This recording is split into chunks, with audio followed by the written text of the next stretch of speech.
Ada pertanyaan di sini. Assalamualaikum. Waalaikumsalam.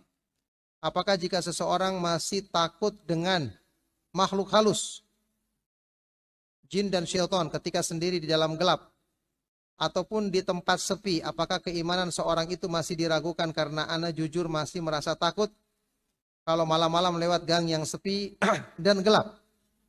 Ya, padahal kalau antum lewat gang yang sepi dan gelap, antum takut, mungkin jinnya juga takut, sama-sama takut. Ya, jadi nanti menang-menangan siapa yang lebih kuat takutnya. Ala kulli hal, takut karena kepada hal-hal yang memang bisa mencelakakan secara tabiat. Ini kan takut yang wajar asalnya. Tapi kita bisa hindari.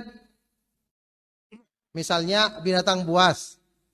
Kalau bisa kita bunuh, kita bunuh. Iya kan?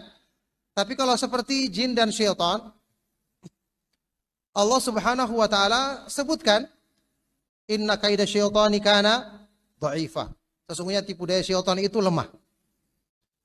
Innahu laisa lahu sultanun 'alal ladzina amanu wa 'ala rabbihim yatawakkalun. Syaitan tidak punya kekuasaan terhadap orang-orang yang beriman dan bertawakal kepada Allah. Makanya rasa takut kepada jin dan syaitan yang berlebihan justru mencelakakan kita.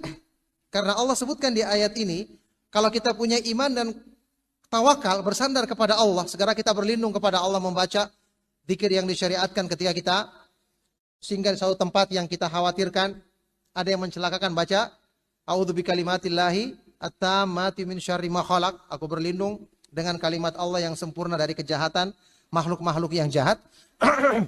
Ini dengan tawakal dia tidak akan bisa mengganggu kita. Tapi kalau kita takut, justru kita dikuasai. Makanya takut ini mencelakakan diri kita sendiri.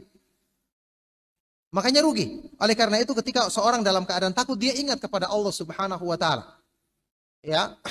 Kalaupun ada sesuatu yang akan mengganggu dia, dia berlindung kepada Allah karena asalnya syaitan, jin dan bala tentaranya tidak akan bisa mengganggu kita. Mereka kelebihannya hanya mereka bisa melihat kita dari arah yang kita tidak bisa melihat mereka. Innahu yarakum wa qabiluhum min haitsu la tarawnahum. Sesungguhnya mereka melihatmu, dia dengan bala tentaranya dari arah yang kalian tidak bisa melihat mereka. Oleh karena itu, jelas ini menunjukkan kelemahan iman. Harusnya kita berlindung kepada Allah ketika mengalami gangguan yang seperti ini untuk kita menjadikan diri kita tenang, dan ketahuilah dengan rasa takut kita justru akan semakin menjadikan perlindungan Allah Subhanahu wa taala melemah pada diri kita. Naudzubillahi min dzalik. Ya, dan kemungkinan terbesar rasa takut seperti ini karena kira-kira pengaruh apa? Pengaruh kebanyakan nonton film. Ya, ciri-ciri sufi, suka film.